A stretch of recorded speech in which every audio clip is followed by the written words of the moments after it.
일본은 화이트리스트가 대단한 걸 줄 착각. 없어도 그만 있어도 그만인 것을. 안녕하세요. 다음은 기사 내용입니다. 일본이 다시 한국을 백색 국가로 포함시키겠다는 폭탄 발표를 해 충격을 주고 있습니다. 지난 2019년 7월 4일부터 한국의 반도체와 디스플레이 산업을 무너뜨리기 위해 일본이 시작한 수출 규제를 철회하고 다시 한국과 정상적인 교역을 하자는 것입니다. 일본의 극우 세력뿐만 아니라 정치인들, 특히 일본 최고의 권력 집단인 자민당 강경파까지 한 목소리로 한국을 백색 국가 재편입을 외치고 있어 조만간 기시다 총리가 이를 공식 발표할 것으로 전망되고 있습니다. 기시다 일본 총리가 얼마나 꼭두각시인지, 자민당 강경파에 얼마나 휘둘리고 있는지는 최근 또 한 번 증명됐는데요.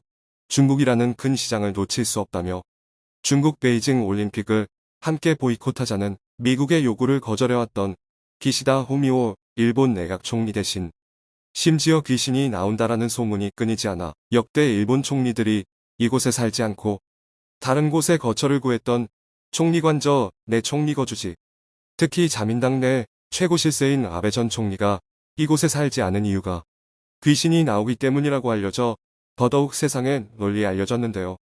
이러한 아베 전 총리의 꼭두각시라는 별명을 떨쳐내고 싶었는지 기시다 총리는 이 귀신이 나오는 총리 거주지에 입주했습니다. 거주한 지 며칠 뒤 그는 아직까지는 귀신을 보지 못했네요. 하하하고 전했습니다. 자, 그런데 이로부터 며칠 뒤 기시다 총리는 자민당 강경파에 바로 무릎을 꿇었습니다. 자민당 내 강경파 아베 신조의 입김에 무너져 그동안 그토록 반대했던 베이징 올림픽 외교적 보이콧에 동참하기로 했습니다. 기시다 총리는 내년 중 국교 정상화 50주년을 앞두고 중국의 격한 반발이 예상되는 외교 보이콧에 신중한 태도를 보여왔습니다. 이 자리에서 중국이라는 거대한 시장에서 일본 기업들의 실적을 대폭 높일 만한 트리거를 만들어낸다면 일본 기업들 뿐만 아니라 국민들로부터 엄청난 환호를 받을 수 있을 것으로 기시다 총리는 기대하고 있었습니다. 멈춰버린 30년이라 불리는 일본 경제에 활력을 불어넣을 유일한 방법이었기 때문이죠. 하지만 자민당 최고 실세 아베 신조가 나서자 기시다는 꼬리를 내렸습니다. 교도통신의 보도에 따르면 아베 전 총리는 최근 기시다에게 외교적 보이콧을 조기에 표명하라고 요구했고, 이에 기시다 총리는 즉각 정부 대변인인 마스노 히로카즈 관방장관을 통해 기자회견을 열어 일본 정부는 베이징 올림픽에 대표단을 파견하지 않을 것이다라고 밝혔습니다. 한국의 화이트리스트 재편임 문제도 마찬가지입니다. 최근 자민당 강경파까지 기시다 내각에 한국을 화이트리스트에 다시 집어넣어라 라고 압박하기 시작한 것으로 알려졌는데요. 이와 관련한 내용이 일본의 프라임 뉴스 방송에서도 다뤄질 만큼 현재 한국의 일본 화이트리스트 국가 목록 재편입 이슈가 일본 국민들 사이에서 가장 핫한 이슈가 됐습니다. 자, 그런데 얼핏 보면 일본이 이제는 한국과 화해를 하려는 일본의 제스처로 보이지만 사실 충격적인 이유가 숨겨져 있었습니다. 일본 외교 관련 전문가들은 일본이 한국을 다시 백색 국가에 포함시키려 하는 것은 한국 기업들이 일본에 공장을 짓고 일자리를 만들도록 하기 위한 것이다 라고 말하고 있습니다. 실제로 한국을 백색 국가에 포함시켜야 한다는 주제를 가지고 뜨거운 토론을 벌였던 일본의 프라임 뉴스 방송에서도 이와 같은 이야기가 나왔는데요. 여기서 이들은 일본 정부가 7조 원의 보조금을 쥐어주고 대만의 TSMC가 일본의 공장을 짓도록 만드는데 성공한 것처럼 일본 정부는 한국을 화이트리스트에 다시 포함시킨 뒤 한국의 삼성전자 등 대기업들의 돈을 쥐어주고 일본의 대규모 공장을 짓도록 할 것이라고 밝혀 논란이 되고 있습니다. 지난 30년 동안 일본의 GDP 성장률은 해마다 0%에 가까운 무성장을 기록했습니다. 코로나가 터지자 마이너스 10%까지도 추락했던 일본이 이제는 과감한 조치를 취하지 않으면 그야말로 국가 파산으로까지 이어질 수도 있습니다. 실제로 일본의 한 해 예산을 보시면 무려 1년에 240조 원이 빚을 갚거나 원금을 상환하는 데 사용되고 있습니다. 한국에서는 상상도 하기 어려운 일인데요. 현재 일본은 주요국들 가운데 가장 높은 GDP 대비 부채 비율을 가지고 있습니다. 이렇다 보니 수조 원의 보조금을 퍼주어서라도 세계적인 기업들을 일본에 유치해 일자리를 늘리고 경제를 활성화시키는 방법밖에는 없는 것입니다. 그리고 대만의 TSMC 하나로는 부족하다고 판단한 일본 정부는 이제 한국의 삼성과 SK, LG 등 대기업들의 투자를 유치하기 위해 다시 한국을 화이트리스트에 편입하려고 하는 것이죠. 이를 위해 최근 일본 언론들뿐만 아니라 대표적인 혐한 일본 정치인들까지도 태도를 180도 바꿔 한국을 극찬하고 있는데요. 아사히 신문은 일본 정부가 2년 전 반도체 소재의 한국 수출 규제를 강화한 것은 문제투성이의 악수였다 라면서 한국을 향한 수출 규제는 아베 신조의 어리석음의 극치였다라고 보도했고, 혐한 정치인의 대명사인 일본 집권 자민당의 사토 마사이사 참의원도 태도를 180도 돌변해 한국을 극찬하기 시작했습니다. 사토 마사이사는 평소 일본 민주당의 대표적인 혐한 정치인으로 악명이 높은데요.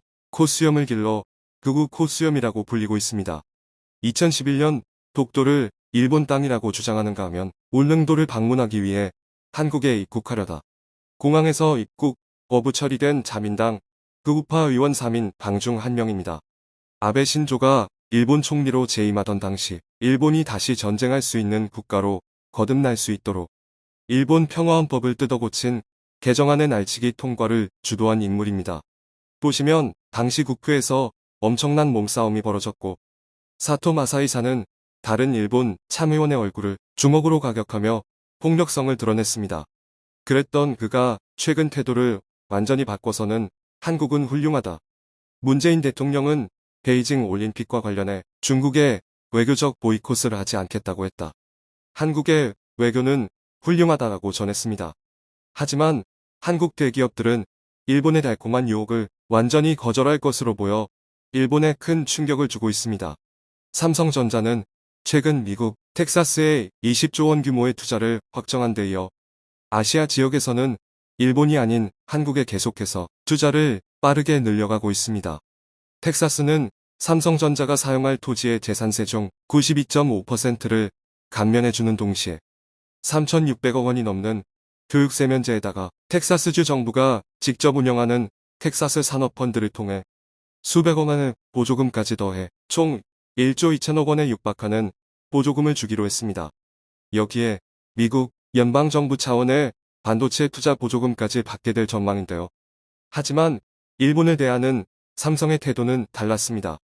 아무리 일본 정부가 한국보다 많은 보조금을 준다고 해도 전혀 아랑곳하지 않고 한국에 계속해서 투자를 늘려가고 있습니다. 서울 도심에서 직선거리로 40km 떨어진 동탄 신도시. 출퇴근하기는 너무 먼 신도시라는 비판을 받았던 동탄 신도시 인근에 삼성전자 기흥 캠퍼스와 화성 캠퍼스가 들어서자 세계 최고라 불리는 고급 인재들 수만 명이 몰려들었고, 이제는 반도체 메카로 전 세계가 주목하는 도시로 급부상했습니다. SK도 마찬가지입니다. 수조 엔대의 보조금을 뿌려가며 한국 기업들을 일본으로 유치하기 위해 혈안이 된 일본. 이러한 일본을 뒤로한 채 SK그룹은 경기도 용인시에 초대 규모 반도체 산업단지를 조성하기로 했습니다. 용인 반도체 클러스터는 용인 일반산업단지가 용인 처인구 원산면 1원 416만 제곱미터에 청중의 일부 의견. 기시다가 화이트리스트에 포함시키면 역으로 화이트리스트에서 일본을 제외하고 입국 시 울릉도로 14일간 격리 조치 요망. 어차피 재팬파고스는 이미 국가 통제 기능을 상실했지요. 이젠 일본이 깐죽거리면 응징해야 마땅합니다. 더는 야비하고 표리부동한 일본을 보고만 있으면 안 될 겁니다. 한국은 한국의 방법으로 한국을 확실하게 보여줘야 합니다. 일본은 지진이 자주 나는 나라다. 상품 생산의 세밀한 불량품들을 예방해야 한다 전에 우리 남부지방에 공장을 설치해야 한다고 했었다. 은혜도 배로 갚지만 복수는 몇 배로 갚는다는 걸 알지요. 일본 서점에 혐한 코너만 들어 우리나라 역사를 조작하고 폄훼하고 우리 민족을 말살시키려 했던 놈들 아닌가 생각하면 치가 떨린다. 간악한 놈들. 치졸함과 간사함의 극치. 중국과 마찬가지로 일본은 쪽에서 힘을 키울 수 없도록 해야 하는 종족이다. 일본은 이제 그 자체로 중국과 다름없는 독재 리스크가 있다는 걸 한국 기업들이 알게 됐다. 일본과 중국의 수법을 전 세계인이 알아버렸는데 교활한 소굴에 또 들어가서 공장을 지을까? 한국 정부가 일본을 제외 먼저 시키고 국민의힘을 조심해라. 국민의힘이 자민당에 돈 받고 동조한다. 일본은 극우의 사고와 정치 이념화에서 벗어나고 과거의 잘못을 인정, 사과하면서 출발해야 한다. 일본의 핵심 규제 품목이 고순도 브라수소, 포토레지스트, 브라폴리이미드 이 세 가지인데 브라폴리이미드는 잘 모르겠는데 브라수소와 포토레지스트는 국산화가 완료된 걸로 알고 있는데 굳이 화이트리스트 그런 거 필요 없다고 본다. 시청해주셔서 감사합니다.